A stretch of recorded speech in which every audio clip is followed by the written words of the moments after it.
Hi welcome to our channel.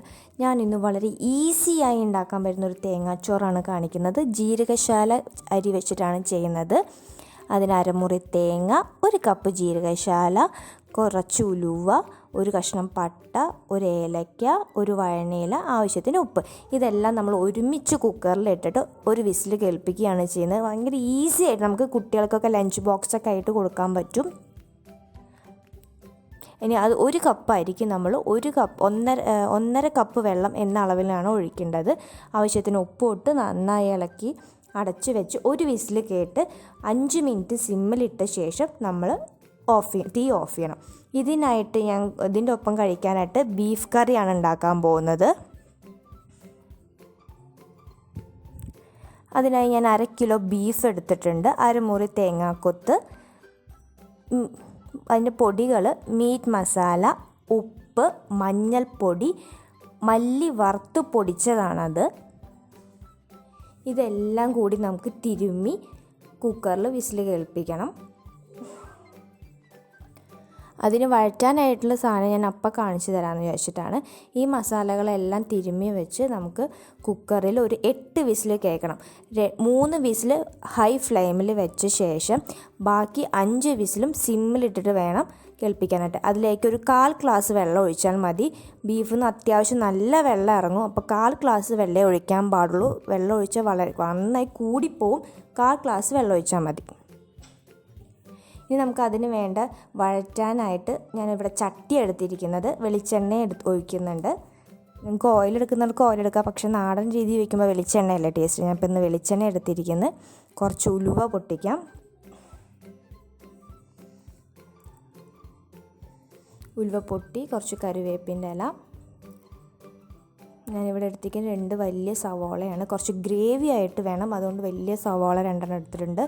2 പച്ചമുളക്. അപ്പോൾ എല്ലാവരും വിചാരിക്കുന്നുണ്ടാവും അല്ലേ മുളക് പൊടി എന്താ ചേർക്കാത്തത്. അതിനൊരു കുട്ടൻസ് ഉണ്ട്. നമുക്ക് സവാള വഴറ്റാനായിട്ട് ഇച്ചിരി ഉപ്പ് ഇട്ട് കൊടുക്കാം. പെട്ടെന്ന് വഴണ്ടി കിട്ടാൻ വേണ്ടിയിട്ടാണ് നമ്മൾ ഉപ്പ് ഇട്ട് കൊടുക്കുന്നത്. കുറച്ച് മതി, നമ്മൾ ഓൾറെഡി ബീഫിൽ ഇട്ടിട്ടുണ്ട്. അതൊന്ന് ആലോചിക്കണം എപ്പോഴും. സവാള നന്നായി വഴണ്ട ശേഷം ഒരു തക്കാളിയാണ് ഞാൻ കുറച്ച് അത്യാവശ്യം നല്ല വലിപ്പമുള്ള തക്കാളിയും ഇഞ്ചി വെളുത്തുള്ളി ചതച്ചത് ഇട്ടിട്ടുണ്ട്. ഇത് കറിയായിട്ടാണ് ഞാൻ എടുക്കുന്നത്. അതുകൊണ്ടാണ് ഈ ഒരു സവാള അത്ര ഓവറായിട്ട് വഴറ്റുന്നതിന് മുന്നേ തന്നെ ഞാനിതെല്ലാം ഇട്ടത്. നമ്മുടെ ബീഫ് നന്നായി വെന്തു. ഞാൻ തുറന്നിട്ടുണ്ട്. ഇനി നമുക്ക് ഈ ബീഫുകളെല്ലാം ഇടാം. അതിൽ ഇച്ചിരി വെള്ളമുള്ളൂ, നമ്മൾ ആ ഒഴിച്ച വെള്ളം മാത്രമേ ഉള്ളൂ. ഞാനിതിലൊരു ഉരുളക്കിഴങ്ങ് കൂടി ഇടുന്നുണ്ട്.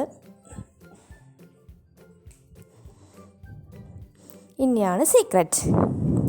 ഇതാണ് മുളക് പൊടി. മുളക് പൊടി ഞാൻ 2.5 ടീസ്പൂൺ മുളക് പൊടിയാണ്. നല്ല എരിവുള്ള മുളക് പൊടി തന്നെയാണ്. കുറച്ച് വെള്ളത്തിൽ നന്നായി കലക്കി ആണ് ഒഴിക്കുന്നത്.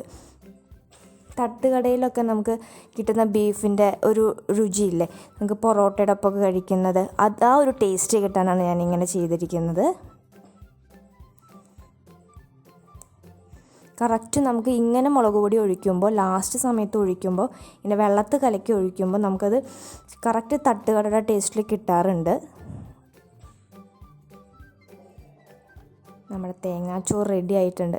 കണ്ടില്ലേ, ഒരു വിസിലടിച്ചപ്പോഴേക്കും നന്നായി പാകത്തിന് വെന്തിട്ടുണ്ട്. തമ്മിൽ ഒട്ടിയിട്ടില്ല. അതാണ് കറക്റ്റ് വെള്ളം ഒഴിച്ച് കഴിഞ്ഞാൽ അതിൽ തമ്മിൽ ഒട്ടാതെ നമുക്ക് കിട്ടും.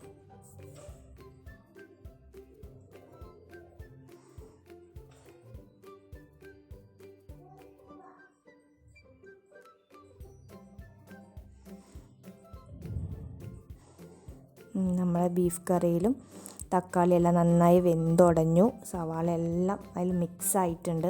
കളറ് കണ്ടില്ലേ. നമുക്കതിലേക്ക് കുറച്ച് താളിച്ചിടണം. കുറച്ച് വെളിച്ചെണ്ണ ഒഴിക്കാം. അതിനായി ഞാനൊരു 10 ചെറിയുള്ളി, ഒരു ചെറിയ ഉള്ളിയാണ് എടുത്തിരിക്കുന്നത്. 10 ചെറിയുള്ളി വട്ടത്തിൽ അരിഞ്ഞതാണ് ഇടുന്നത്.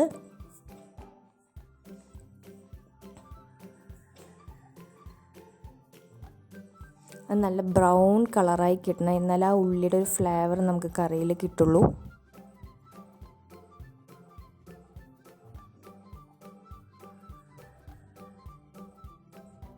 നന്നായി ഗോൾഡൻ കളറായി വന്നിട്ടുണ്ട്. നമുക്കിനി അത് കറിയിലേക്ക് ഇടാം. നമ്മൾ കറി ഇപ്പോഴും ഇറക്കി വെച്ചിട്ടില്ല, ഇതും കൂടി ഇട്ട ശേഷം ഇറക്കുന്നുള്ളൂ. നമ്മുടെ ബീഫ് കറിയും റെഡി ആയിട്ടുണ്ട്. അപ്പം നമ്മുടെ തേങ്ങാച്ചോറും റെഡിയായി. അതിലേക്ക് ലാസ്റ്റ് നമ്മളിടാൻ പോകുന്നത് കുരുമുളക് പൊടിയാണ്. നമ്മുടെ തേങ്ങാച്ചോറും റെഡിയായി, ബീഫ് കറിയും റെഡി ആയിട്ടുണ്ട്. ഈ തേങ്ങാച്ചോറിന് ഈ ഒരു കറി നല്ലൊരു ടേസ്റ്റാണ്. എല്ലാവരും ചെയ്ത് നോക്കണം, എല്ലാവർക്കും ഇഷ്ടപ്പെടും. ഞങ്ങളിത് ഇടയ്ക്കിടയ്ക്ക് ചെയ്യുന്നൊരു ഡിഷാണ്, അതുകൊണ്ടാണ് നിങ്ങൾക്കും കൂടി പരിചയപ്പെടുത്തി തരാമെന്ന് വിചാരിച്ചത്. അടിപൊളി ടേസ്റ്റാണ് ഇതിന്. നമ്മൾ നാടൻ കറി തന്നെയാണ്. നമ്മൾ ആദ്യമേ ചേർക്കുന്നത് മല്ലിയും മുളകും വറുത്ത് പൊടിച്ചതാണ് ചേർക്കുന്നത്. പിന്നെ മുളക് പൊടി അങ്ങനെ കലക്കുന്നതാണ്. നല്ലൊരു ടേസ്റ്റാണ്. എല്ലാവരും ട്രൈ ചെയ്യണം. താങ്ക്